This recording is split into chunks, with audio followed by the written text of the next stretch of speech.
Ассалаумағалейкум көрермен. Ойлаңызшы, үйіңізге досыңыз келіп, жаңа жылға бір қораппен сыйлық әкеліп кетіп қалса, ал қорапты ашқанда бір адамның басы тұр. Қазір мен сіздерге осындай фильмді қысқаша айтып беремін, бірақ бірінші мына киноны көріңіз. Бұл кино мына елдің жаңа үйге көшкенімен басталды. Үйді қарап, барлық жерді тексеріп, тазалауға көшті. Тазалап келе жатып, жерден бір қағазды көріп қалды. Өзің қағаздың ішін қарап көрсе, ол жерде егер біреудің тыныс алғанын естісең, бұрылма деп жазылып тұр екен. Әйел бұған мән бермей қағазды лақтыра салды. Сосын әйел телефон шықып келе жатқанда біреудің тыныс алғанын естіді. Бұл әйел енді ғана сол жерді тексерейін деп жатқанда телефонына хабарлама келіп, ол өз істерімен кетіп қалды. Сосын түн батып, ол кешкі асқа алма кесіп жатқанда әлгі тыныс алған дыбыстарды ести бастайды және де артқа қарамауға тырысады. Сосын өз істерімен айналыса береді. Сосын әлгі қыз сәнденіп жатқанда қайтадан әлгі дауыстарды естіп бастайды.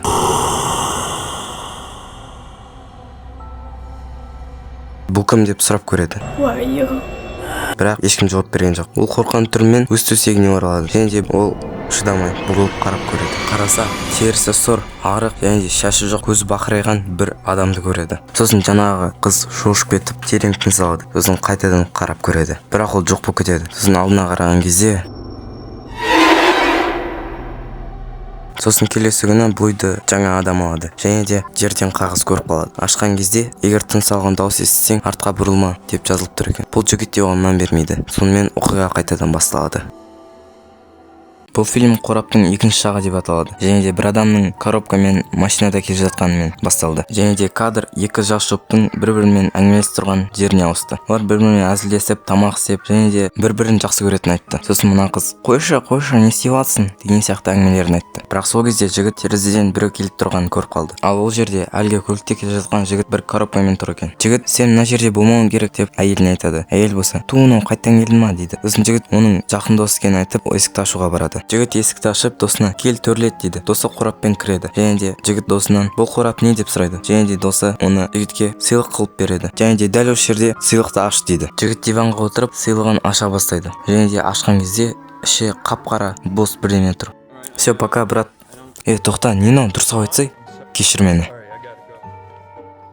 Чего, блядь? Сосын қыздан бұл не деп сұрай бастайды. Және де жігіт болса дым айтпай өз бөлмесіне барып фонарикті жағып ішін қарап көреді, бірақ дым көрінбейді. Сосын әйелі күйеуінен бұл не деп сұрай бастайды. Және де жігіт өзі де білмейтінін айтады. Және де эксперимент ретінде ол қарындашты лақтырып көреді. Және де қарындаш ішіне кіріп ешқандай дыбыс шығармайды. Бір шұңқырға кіріп кеткендей. Және де күйеуі мен әйелі таңғалып тұрады. Екеуі дым түсінбей жатқанда жігіт қорапқа қолын салып көргісі келеді, бірақ әйелі уақытында тоқтатады. Сосын екеуі ақылдасып досы қалдырған хатты оқуды шешеді. Ішін оқып қараса, ол жерде жігіттің сол қорапқа қарап тұруына және одан көз алмауын жазылып тұр екен. Ал егер көзін алса, ол қозғалады. Сосын жігіттің аяғына қорапқа салған қарындаш құлайды. Сосын қарындашты алып жатқан кезде қорапқа қарап қалады. Ол жерде бір адамның басы тұр. Екеуі дым түсінбей тұр және де әйелі жігітке жаңағы досына хабарлас дейді. Және де жігіт телефон алып жатқанда әлгі қораптағы адам одан көзін алмайды. Сосын жігіт жаңағы досына хабарласады, бірақ ол досы телефонды алмайды. Сосын оған дыбыстық хабарлама жіберіп, бұның не екенін сұрайды. Ал қораптағы адам әлі қарап тұр. Сосын әйел досына барып келуін сұрайды. Және де сен барып келгенше мен оған қарай тұрамын дейді. Сосын екеу әңгімелесіп бір-біріне қарап қалған кезде бірнеше секундтан кейін әлгі жігіт кішкене қолын шығарып уже шығып бастайды. Сосын олар қайтадан қарай береді. Жігіт ас бөлмеге барып әйеліне пышақ ұстатып кетеді. Әлгі адам шабуыл жасаса егер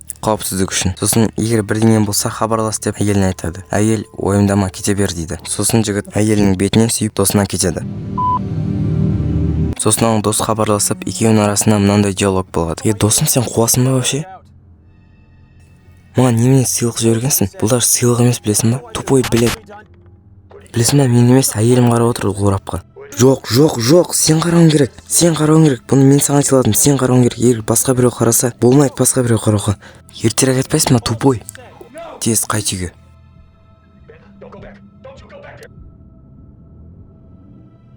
Сосын жігіт үйге қайтады. Үйде тек шыршаның жарығы ғана жанып тұрады. Және де ол жарықты қосқысы дегенде қосылмайды және бұзылып қалған. Сосын ол фонарикті жағып үйдің бәрін қарай бастайды. Ол жерде әйелінің отырғызып кеткен орындық құлап жатыр және де су ағылған. Сосын әйеліне берген пышақ та су болып жерде құлап жатыр. Сосын ол крандағы суды өшіріп подвалға түсе бастайды. Сосын ол ақырын подвалға түсіп бір бөлмеге барады. Ол жерде жарық қосатын өшірілген екен, бірақ төбеден қосуға болады.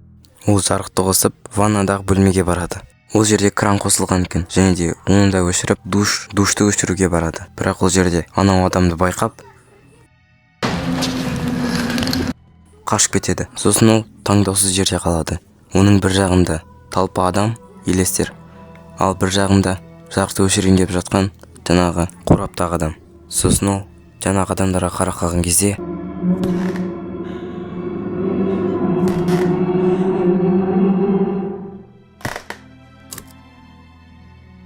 ұнаса лайк басып кетіңіздер, және де телеграм каналыма тіркеліп кетіңіздер. Ссылкасы описаниеда.